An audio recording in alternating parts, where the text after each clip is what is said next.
supply chain world. I hope you're doing well. Before we get started, please like this video, but then also please subscribe to the Power Supply channel. This will help us continue to spread professional development tips and tricks to the supply chain world. Thank you so much in advance.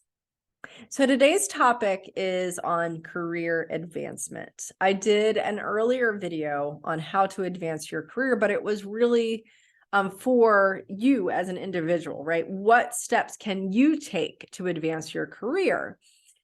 Today's video is from the leader's perspective on how do I help team members that perhaps report to me advance their career. Okay, so I'm going to provide quickly 10 ways to help individuals advance their career.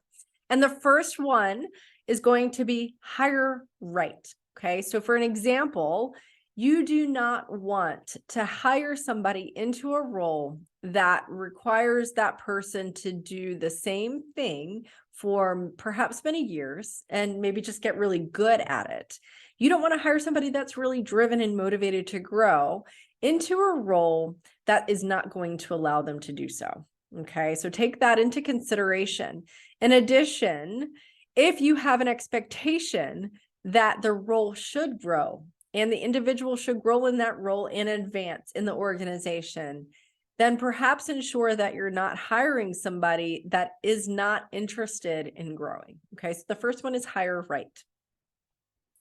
The second one is to take into consideration that not everybody wants to grow. Okay, I know lots of leaders are really focused on growing individuals. They're really passionate and motivated to grow individuals. But sometimes there are some folks that, again, are happy doing what they're doing and they want to do that thing really, really well. And that's okay. Okay, so really having that understanding of that individual's intentions in growth. The third way to help individuals advance their career is to put on a, almost like a different thinking cap, to have a mindset of growth for your team. And what that means is to really think deeply about how you as a leader are going to approach your team members. What language will you use, right? What leadership guidance, advice, etc. And what does that look like for you? What's important to you as a leader in that leadership advice? And then what does support really look like from you? And what are you willing to do? And perhaps what are you not willing to do when it comes to helping others advance in their career? Now, the fourth tip that I have here is an understanding of your team's desires, interests, skills, strengths, right? So that you know how they want to grow. Okay, so understanding truly how they see themselves growing within an organization, what they see themselves growing into and how. Who do they surround themselves with? Who do they need to connect with? What types of challenges or projects do they need to be associated with so that they have those growth moments and opportunities? And again, really, who across the organization should they be connecting with in order to grow in the fashion they desire?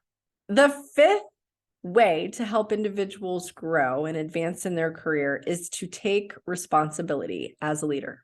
Okay, so it is a responsibility that you have as a leader in advancing the organization forward. Okay, so you want to ensure that there's some succession planning going on, right? And that you have a process for that. So it goes back to that, mindset, the language, the various guidance, the support that you're going to give, but truly taking the responsibility and being consistent at it. The sixth way to help others advance is to make sure that you have those conversations on a regular basis, right? So truly asking yourself, when is it appropriate for me to have these development conversations? Do I want to do these in every single one-on-one? Perhaps every other one-on-one? Or is there a separate meeting that should be focused on growth and advancement compared to all the other meetings? Should we have these conversations in the quarterly reviews if they exist, the annual reviews, of course, but what else should you consider in terms of the cadence of having these important discussions? And then ensuring that the individual also understands that that is when you intend on having those discussions, so they are prepared and they can bring something to the table as well. The seventh thing to consider in helping others advance their career is whether or not individuals need development plans in place to help move them forward, right? So perhaps like an outline that outlines all the things you've discussed on how this individual can move forward and what the expectations are and what the desires are of that individual. In some cases, this may not be needed. You may have quarterly reviews where it really already is outlined for both of you, but the development plan may be necessary as a supplement for some organizations, perhaps some roles, and perhaps some individuals. It may be also a good checklist to have while, say the year is ongoing. It really depends, I think, also on how the individuals prefer to work. So a conversation there might be important. In addition to that, not only the development plan, but then as a leader, understanding where the individual is in their development. So it's important to take into consideration situational leadership, understanding where the individual is in their growth and development in certain spaces within certain projects. Okay, so if they are, say, way out of their comfort zone starting a project, then as a leader, you'll need to be more hands-on, right? And not give them as much leeway, be more directive.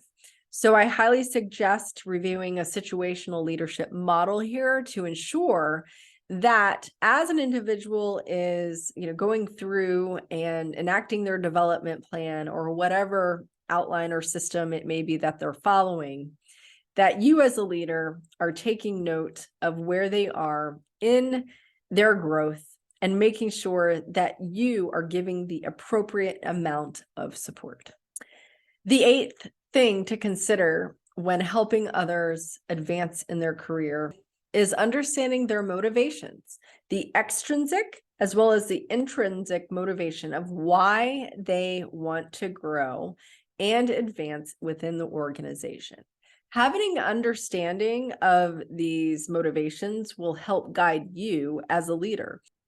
The ninth thing to consider is to help the individual network, make connections, and perhaps gain additional mentorships within, say, the community and the organization, right? This is really, truly where you have an opportunity to connect the individual to really influential people that can have great impact on the individual's career advancement and even their life. The 10th thing to consider is similar to the earlier one, which was number 4, desires and interests. And it really comes down to an individual's personality. Understanding if the individual is, say, an introvert versus an extrovert, because that may have a great impact on how they see themselves growing and how they want to grow versus, say, you on the other side. Making sure you have an understanding of what is truly an uncomfortable challenge for the individual to grow versus something that they may already be comfortable with. Or perhaps an individual is not ready to grow in a certain area, but there's something else that they're really excited about. So that was 10 things to consider to help others advance their career. I hope as a leader, this was helpful for you. I highly suggest also reviewing the How to Advance Your Career video so that you have a full suite of things to consider when advancing an individual's career. Thank you so much for listening today. See you soon.